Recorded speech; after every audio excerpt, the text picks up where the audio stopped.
es que surge su vocación? ¿Cómo es que surge esta inquietud de contarnos historias a través del cine? Bueno, desde chico siempre quise ser director de cine porque cuando descubrí el cine, como a los 9 años, me maravillé y quise ser director de cine en una ciudad donde el cine prácticamente aquí no había escuelas ni nada de cine. Pero eso hizo que cuando era muy niño me contaba historias por medio de títeres y les cobraba a mis amigos. Entonces de ahí ya venía cierta vocación por hacer cine y siempre con el fin de contar una historia. Entonces por eso utilizo tanto el cine para expresarme, para contar historias, como la literatura.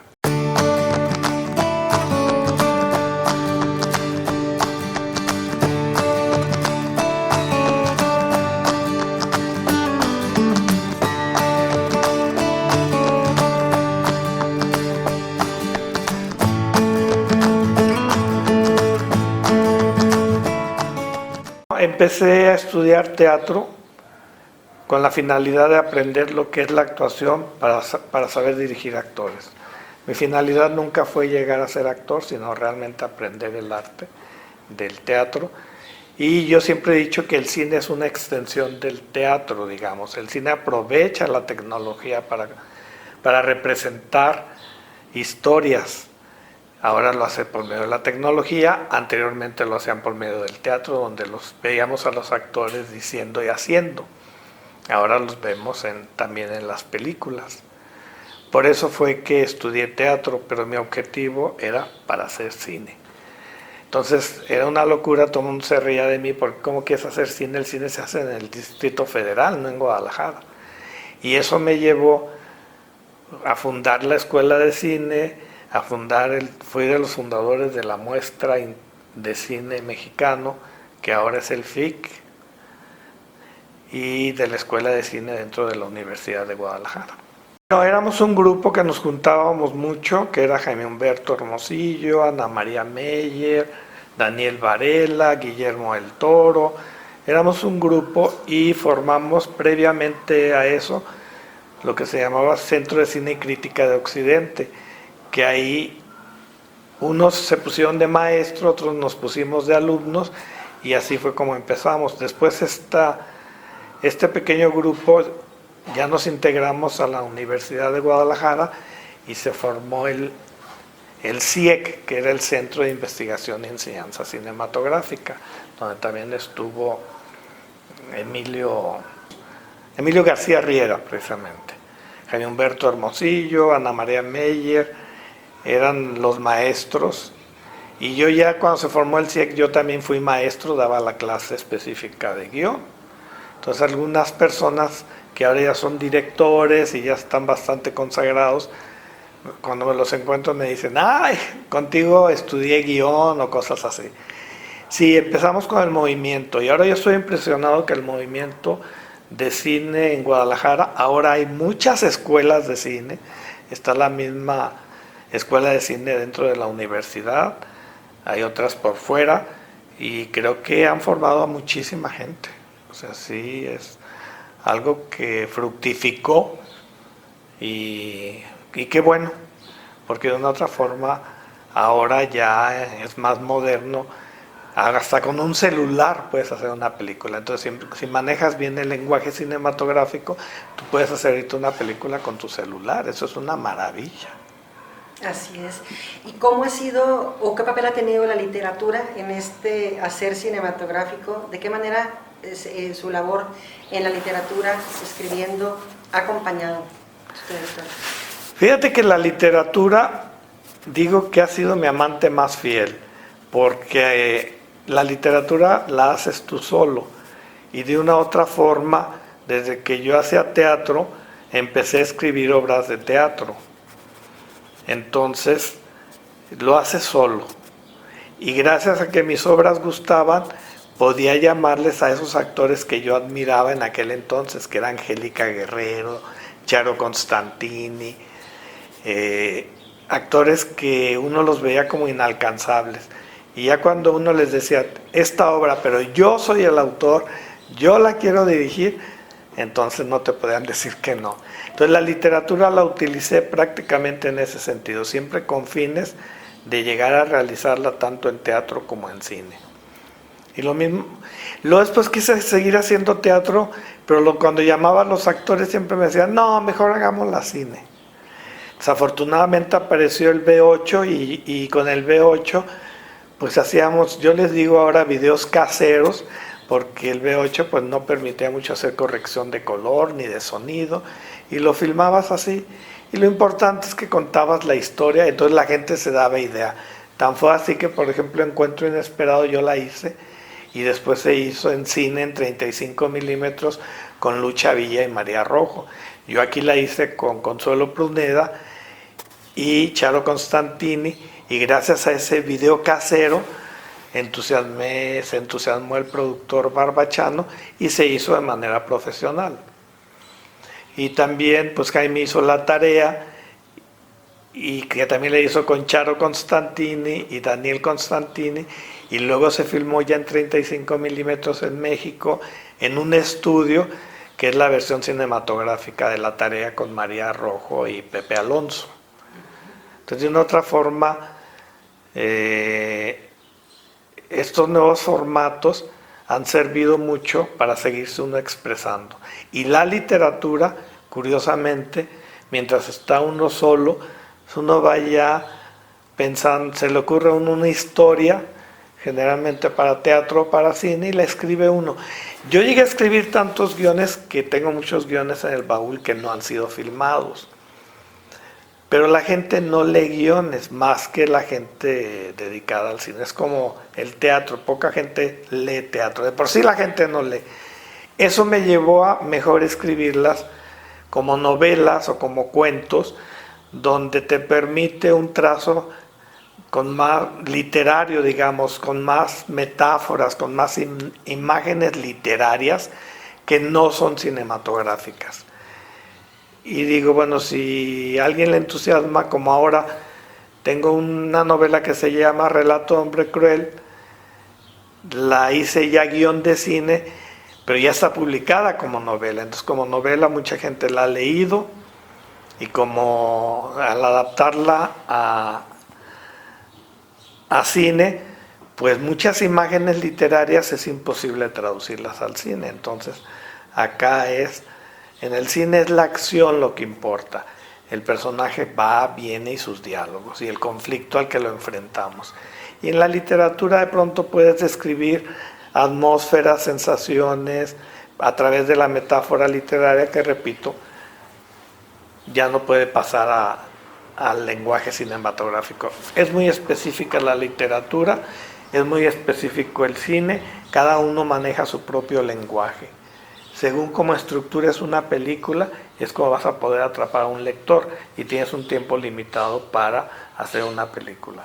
En la novela puedes durar mucho tiempo, el tiempo ahí no importa, pero lo importante es la creación de los personajes, la profundidad de su psicología, crear atmósferas, la descripción del lugar, que a veces te ayuda mucho, repito, la metáfora, porque la metáfora es la que le da belleza al trazo literario. Entonces cada uno tiene su propio lenguaje. En el cine la belleza está en la ambientación, en la excelencia del actor, que logre compenetrar, en que esté bien filmada, en que tenga un estilo de fotografía preciso.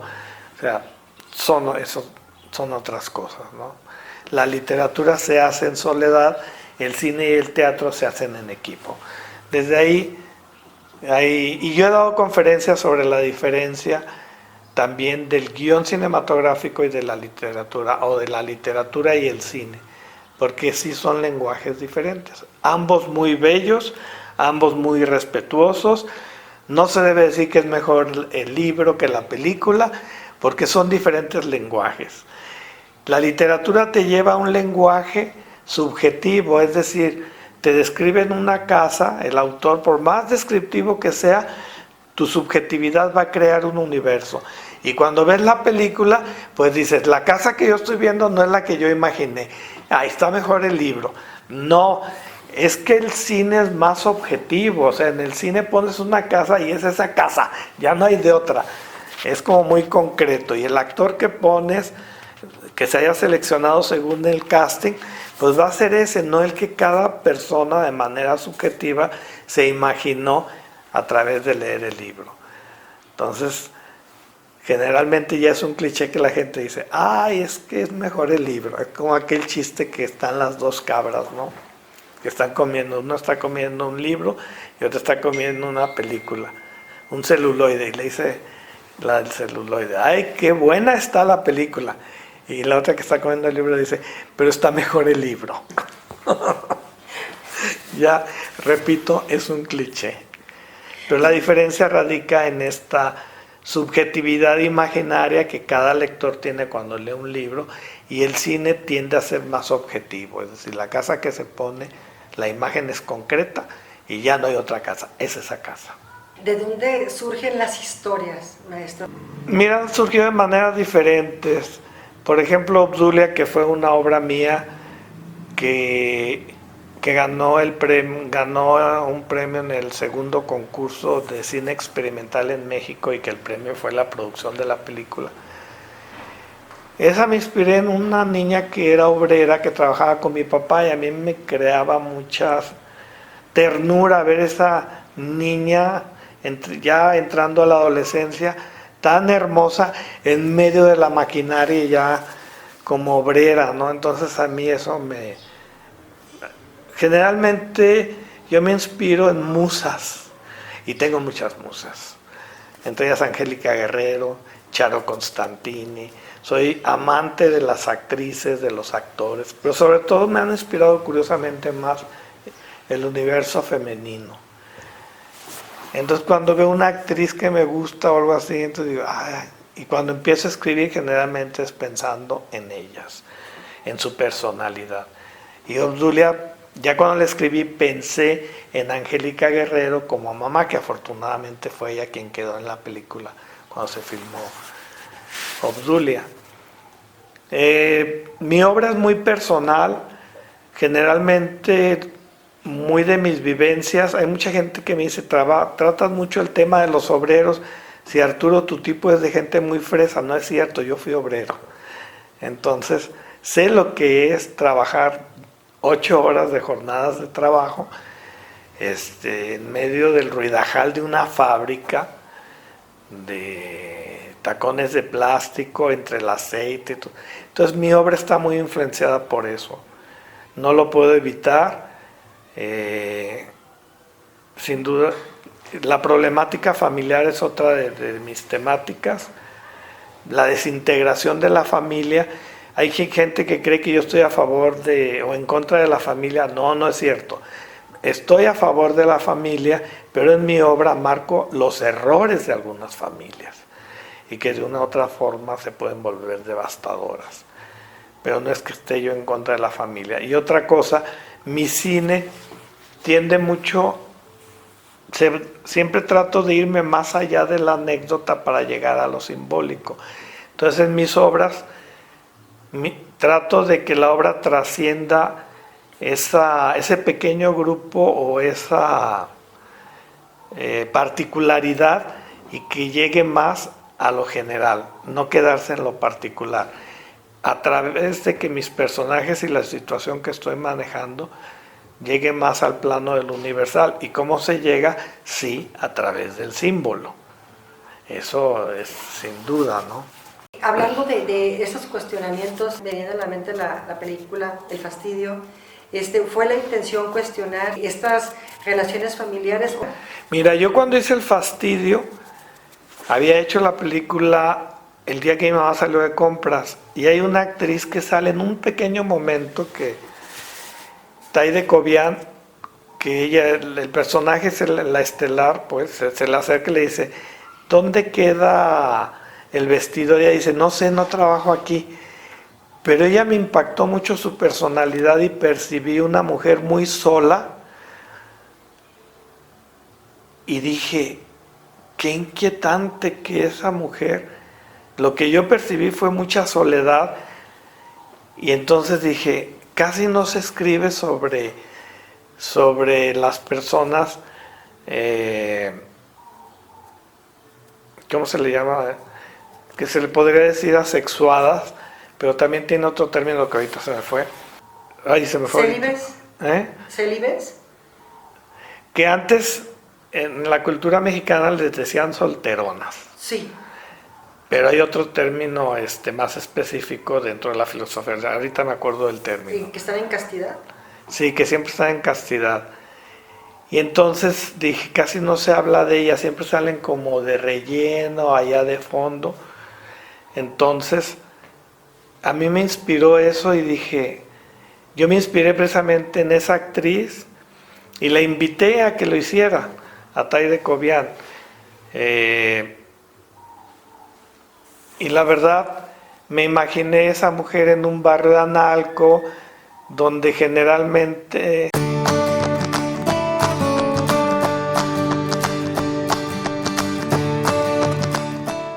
el ascetismo, el ascetismo que se promulga mucho a través de la religión, a través de la cultura, es entre más ascetas seas, hay como más admiración. Como tenemos a las vírgenes y todo esto, o sea, ya como símbolos, o sea, el mismo término las vírgenes, pero ya en la vida cotidiana, en la dinámica social, cuando una persona es ascética, generalmente o pasan ignoradas o las ven, pero yo quise ver eso que hay con este personaje, por eso el personaje la enfrento. Su ascetismo se debe a que está dedicada completamente al cuidado de un padre enfermo, ¿no? Entonces, ¿cómo va a ser vida amorosa con alguien si tiene una gran responsabilidad? Y entonces, como este personaje que es admirado por su ascetismo, es decir, mira, es buena, es casta, es esto, de pronto ella explota, se sale de ese mundo, regresa a este mundo y ahora ya todo lo que le halagaban, ahora todo se vuelca al revés. Entonces todo ese cuestionamiento de valores es donde digo que mi obra se va más allá del asunto particular para tratar de ir más a problemáticas ya más universales y de cómo reacciona una sociedad en un determinado momento con ese tipo de valores, aunque ella siga siendo un personaje ascético, ya ahora es señalada, ¿no? Es decir, la promulgación de la moral se vuelve sádica contra todos aquellos que considera inmorales, ¿no? Entonces la obra trato de hacer eso, ¿no? A través de esa obra. Y así como esas, son muchas obras. Mal de hogar, por ejemplo, ¿no? Desde el título, mal de hogar. O sea, viene de origen. Ese es el tema de la primera parte del fastidio, prácticamente sería la solidaridad. Sí. Porque todo el mundo es solidario para ir a la iglesia o ir a rezar, pero a la hora en que necesitas algo, todo el mundo tiene un pretexto para no poder apoyarla. Es decir, la ausencia de solidaridad. Hay solidaridad en el rezo, pero no hay solidaridad en un caso de cuidar a un enfermo, ¿no? Quizá por la misma responsabilidad que ello implique. ¿Qué se requiere para contar estas historias, contar las historias con profundidad, con este conocimiento del factor humano?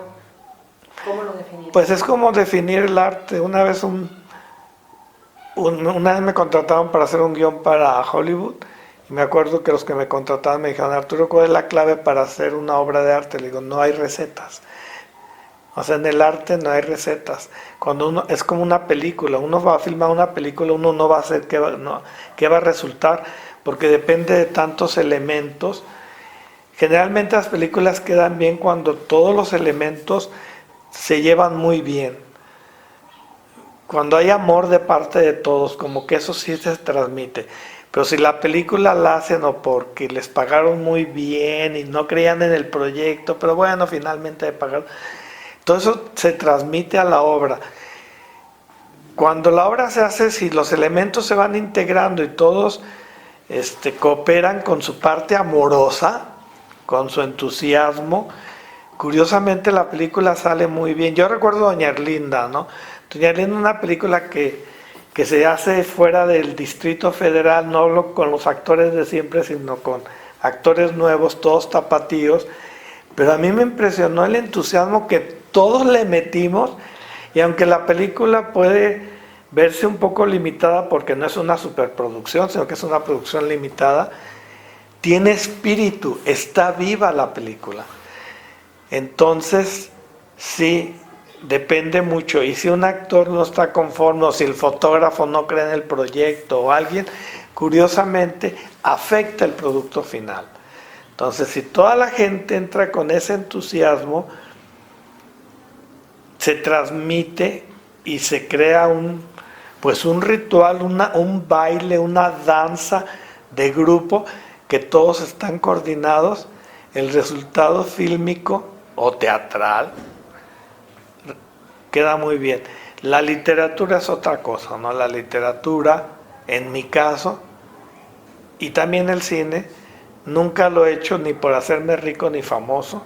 Para mí es una necesidad espiritual. O sea, yo cuando escribo algo es porque se me ocurrió una idea, una actriz me lo inspiró, una cuestión social de injusticia o de dolor existencial, porque si algo ha caracterizado mucho a mi obra, y me lo dice mucha gente ahora que soy psicoanalista, me dice la gente: Arturo, pero tus películas siempre fueron de profundidad psicológica. Desde mi primera película, La felicidad de la señora Consuelo. Entonces contradigo muchas cosas que la gente considera. Me gusta, soy muy nietzscheano. Me gusta mucho contradecir los valores morales, y yo creo que el artista es eso. El artista siempre está moviendo tapetes. ¿Para qué? Para llegar a un conocimiento más profundo. Y sobre todo a una ética más bien estructurada, que a veces ciertos valores morales terminan siendo dañinos, para irnos al plano más profundo y a esa ética universal, se podría decir. Y el ser humano, como una vez dijo una actriz que quiero mucho, Maggie Caraballo, cuando hicimos Mal de Hogar y estuvimos analizando el personaje, y ella me dijo: Arturo, es que tus personajes tienen algo, son profundamente humanos. O sea, no hay buenos ni malos, hay personajes en circunstancias y sus reacciones lógicas. Entonces yo cuando escribo, realmente casi nunca tengo planeado a dónde voy a ir, pero los personajes me van guiando, ellos me van diciendo: yo haría esto, y yo me iría por aquí, casi como un tipo de esquizofrenia, ¿verdad? Es decir, aparecen esos fantasmas y yo digo: lo quiero escribir así, y ellos me dicen: no, yo no soy así, yo soy asá, yo reacciono asá. Entonces, me gusta hacerles caso. Y curiosamente el resultado sí quedan como... son tridimensionales, no son personajes planos. Al menos eso es lo que intento. Y creo que en varias de mis obras, por lo que he visto, por los comentarios, por la aceptación, sí son tridimensionales. El que sean tridimensionales también tiene un problema si vives en una cultura donde el bien y el mal están perfectamente divididos. Entonces, en ese sentido, mi obra para mucha gente sí le cuesta trabajo, porque, como una vez le comentó una amiga, a una amiga le comentaba una de sus amigas: leí la obra de tu amigo y no me gustó porque no castigan al malo. Es decir, yo estoy acostumbrada a que el mal siempre termina siendo castigado, y ahí no. Entonces dijo: no, es que él plantea más la realidad, es un género, maneja género. No, pero yo necesito tener muy definido dónde está el bien y el mal. Entonces, cuando rebasas eso, mucha gente realmente le cuesta trabajo entenderlo, y por lo general ya hay un prejuicio, porque el bien y el mal, se educa al niño bajo estas normas del bien y el mal, pero con fines de protegerlo, porque él todavía no tiene capacidad de discernir. Pero ya llegas a grande y entonces pues ya está el libre albedrío, ¿verdad? Entonces las cosas cambian. Entonces mi cine es más para adultos y para gente madura, y que ya tiene otros niveles, ¿no? De alguna manera, su labor en el psicoanálisis ha nutrido o nutre esa formación al director, al realizador, cuando elige a los actores, cuando piensa en la historia? ¿Sí hay un punto en que convergen? El psicoanálisis es excelente. Freud, a mí me parece uno de los grandes genios que dio el siglo XX, y no lo digo yo, lo dicen filósofos y mucha gente. Muy influenciado por Schopenhauer, por Nietzsche, pero sí ayuda mucho a entender al ser humano. Y finalmente Freud llega y dice, no es cierto que el ser humano es sumamente conciencia nada más. La mayoría de los actos pues también surgen de manera inconsciente. Cuando uno hace obra, también mucho inconsciente está en la obra, ¿no? Entonces eso es inevitable. Si queremos hacer obra de autor, que es muy diferente a hacer una obra donde te dan la chamba y lo puedes hacer muy bien. O sea, eso es otra cosa, pero el autor, cuando hay obra de autor, sí notamos una constante temática. Si uno ve a Buñuel, creo que Buñuel también manejó mucho el ascetismo, y a mí me gusta mucho su cine. O sea, Buñuel también le inquietaba mucho estas personalidades donde deniegan la cuestión sexual, pero cuando deniegan la sexualidad, pues tienes que sublimarlo a través de otras cosas, y también se vuelven personajes interesantes. Tengo un guión últimamente que escribí que se llama El acoso al doctor Morales, y es también un personaje completamente ascético, ¿no? Y un grupo de personas dicen, a ver quién logra llevarlo a la cama. Es decir, es una comedia seria, digamos, no de carcajada, pero sí el ascetismo pues es parte de lo que se divulga mucho en la cultura, pero curiosamente casi no se habla del ascetismo, al contrario, se habla de los triunfos sexuales. Pero ¿qué pasa con miles de personas que llevan una vida ascética, ¿no? En eso Freud tiene mucha razón, ¿no? O sea, de una u otra forma la pulsión siempre es sexual, todo está erotizado. Mientras hay vida, hay Eros. Eros es el dios de la vida. Mientras hay vida, así tengas 90 años, vas a seguir, vas a tener un erotismo, y el erotismo es vida. Entonces, al contrario, el erotismo siempre está haciendo, a través de él disfrutamos la vida, a través de Eros. Todos estamos erotizados, todos estamos sexualizados.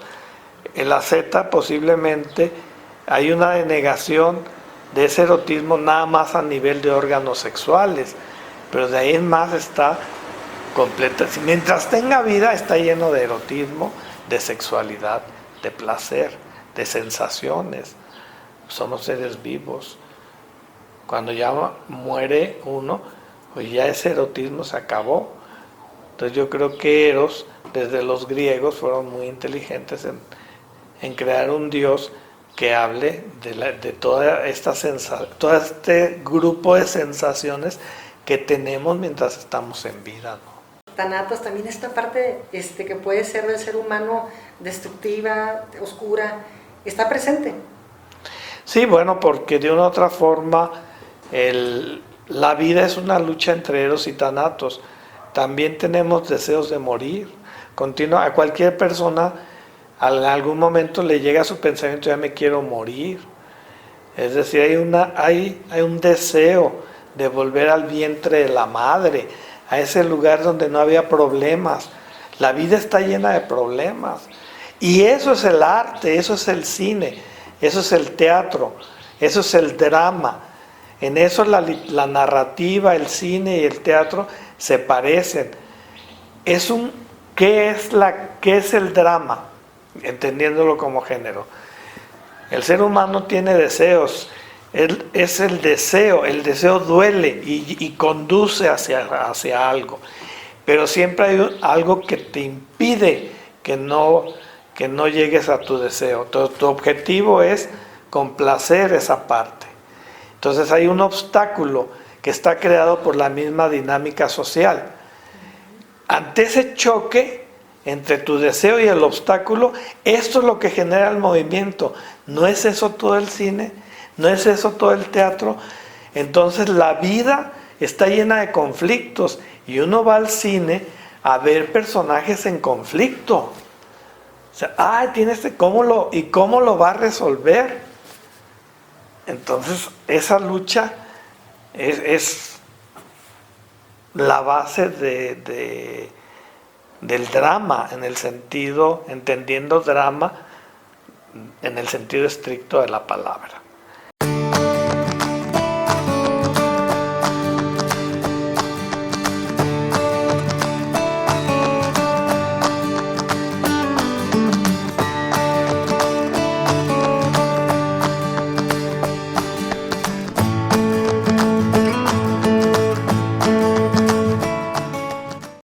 Entonces uno va al cine y siempre ve conflicto, los personajes están en eterno conflicto.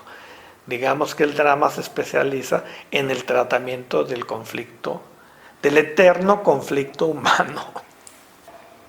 En el seno, cuando estamos en el vientre materno, estamos protegidos, sin problemas. El ser humano desde que nace, pues nace llorando, ¿no? O sea, ¿por qué me sacaste del lugar que estaba tan a gusto, no? Y entonces, vivir implica esfuerzo, es una lucha continua. Y Eros, efectivamente, tiende a fusionarse. Eros es el que crea la dinámica social. Eros es el que le interesa ir al otro. Diría Platón, somos seres separados, somos seres sexualizados. Entonces, el buscar al otro, eso es lo que ayuda en el sentido psíquico.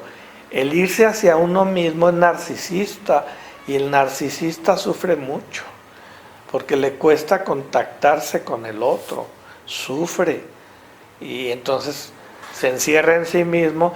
Pero si ese deseo sexual se va hacia el ser, pues lógicamente se puede uno esquizofrenizar, que crea un sentimiento de angustia tan grande que se autodestruye, ¿no? Porque esa pulsión, ese deseo de ser incompletos, pues eso hace que uno tenga amistades, eso hace que uno salga a la plaza, eso hace que uno aguante al otro, que a veces no te cae muy bien o tiene defectos, pero lo aceptas porque es más terrible estar solo. O sea, la soledad a la larga trastoca mucho, es sumamente dolorosa. Sabemos que la delincuencia, como pues los encierran, y enciérralos y empiezan a sentirse muy mal. Es un tormento no tener comunicación con los demás. Aún en las cárceles les crean ciertas dinámicas, pero cuando los aíslan, si alguien se aísla, enloquece, se esquizofreniza, se psicotiza. ¿En qué piensa más en el momento de realizar, al escribir o incluso al hacer una película?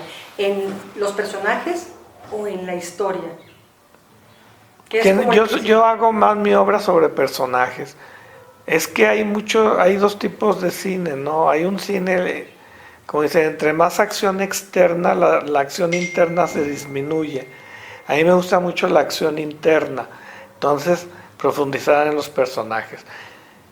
El cine, hay películas que son muy anecdóticas, pero no profundizan mucho en el personaje. Presentas el caso tal cual, un caso de nota roja, por ejemplo.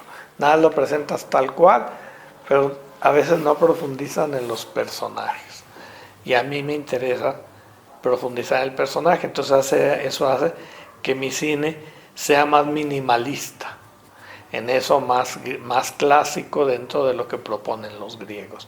Los griegos decían, quita escenografías, quita efectos especiales, disminuye el movimiento, porque eso permite profundizar más en la psicología de cada uno de los personajes. Su película más reciente es El llanto de Malitzin. ¿Qué fue lo que lo determinó o decidió realizar precisamente esta historia entre tantas que tiene escritas? Mira, primero íbamos a hacer Disturbio, pero Edín, que es el fotógrafo y que me apoyó también en mi anterior película en Tritor, me dijo, hagamos mejor Malintzin, porque El llanto de Malintzin, él anteriormente la habíamos querido hacer hace como unos 12 años o 13, no recuerdo. Y fue una película que quedó incompleta. Entonces él me dijo, para cerrar ese círculo, esa fue la razón por la que decidimos levantar El llanto de Malintzin. Y la verdad es una obra que alguna vez me encontré a un crítico de cine de un periódico de aquí. Me dijo, ¿qué estás haciendo, Arturo? Le digo, estoy escribiendo una obra donde mezclo a la Malinche con la Llorona en una noche de tormenta, en una fábrica y 2 obreros. Se me quedó viendo y dijo, Arturo, definitivamente estás loco. Se dio la media vuelta y se fue.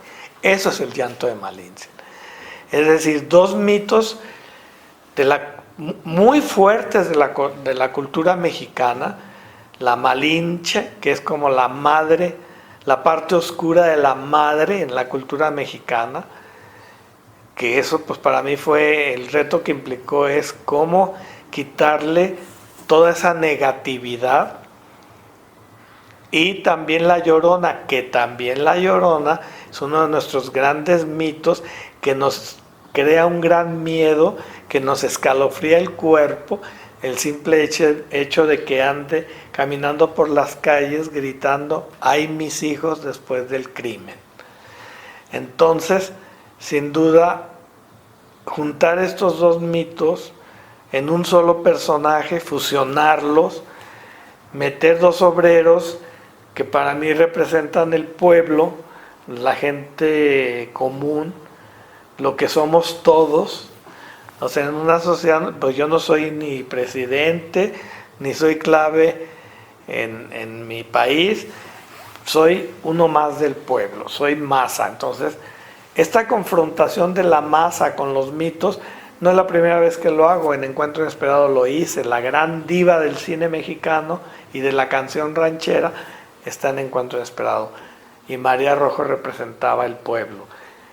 Es decir, ¿de veras hay integración entre el mito y la realidad? ¿O a veces están completamente divorciados? Ese tipo de temas prácticamente están manejados en el llanto de Malintzin.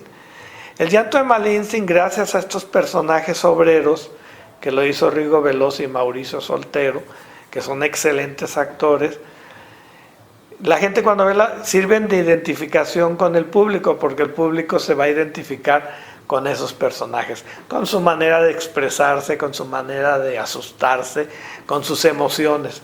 Entonces ayudan a que la película sea más digerible y se confronten un poco con estos 2 mitos, que de una u otra forma tenemos conocimiento. Y eso la hace que sea una película de corte popular, porque a la gente estos 2 mitos le fascinan. ¿Cómo ha sido la respuesta del público en estas funciones? Fíjate que cuando se estrenó, a mí me impresionó, porque desde el principio me dijo Rigo, hay que escoger la sala más pequeña. Yo le dije, no, Rigo, la más grande de Cinetop. Entonces, que es como una cadena como Cinépolis, y cine muy bien.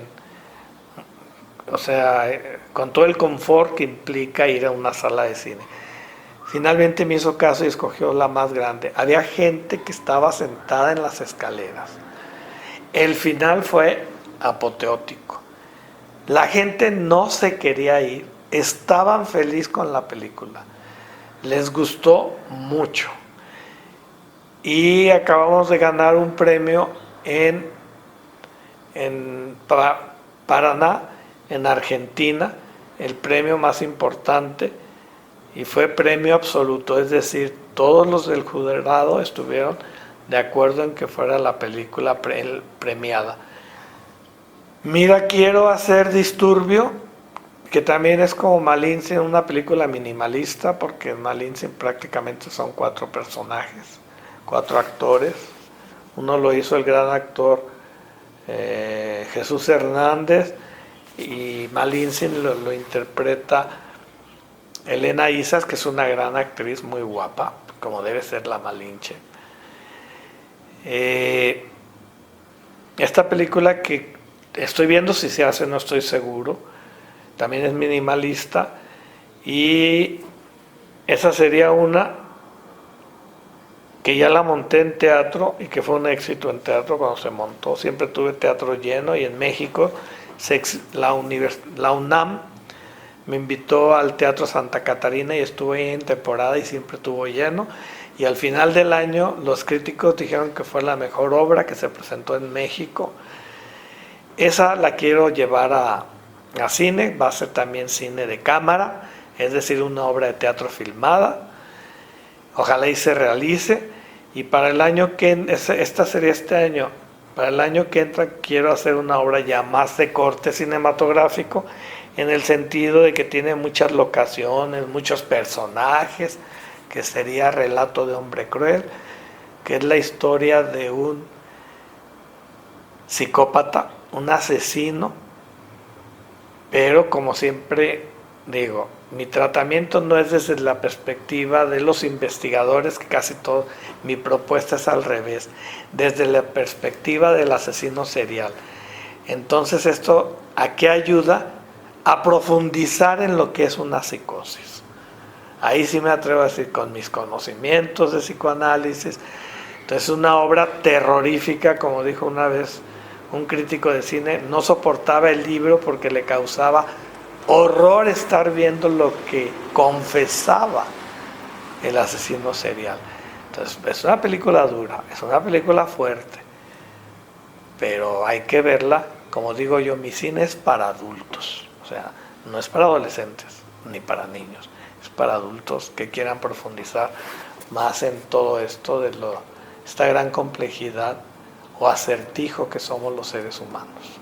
Bueno, ya algunas películas mías las encuentran en YouTube, ponen Arturo Villaseñor, y también de mis libros, tengo entendido que están en Google, se pueden adquirir algunos, la gran mayoría, todavía hay algunos que no se han podido subir, por si quieren conocer más de mi obra. Y bueno, algunas películas no las he podido subir a YouTube porque son muy fuertes visualmente, entonces andamos viendo si entran a Amazon Prime para que por ahí se puedan ver esas películas para adultos, que sería Mal de Hogar, Leticia, Tritón. Y bueno, Tritón ya se ha visto en Europa, estuvo en Movie, que es una plataforma dedicada o especializada en cine de arte. Y bueno, El llanto de Malintzin apenas está por salir, y estar atentos por si sale El llanto de Malintzin, que yo espero que salga pronto. Y muchas gracias. Y bueno, les espero que disfruten o padezcan a lo mejor mi obra, pero me gusta que la gente a través de mi obra avance más en el conocimiento o en la complejidad de lo que somos los seres humanos. Maestro, muchísimas gracias por esta entrevista. Muchas gracias.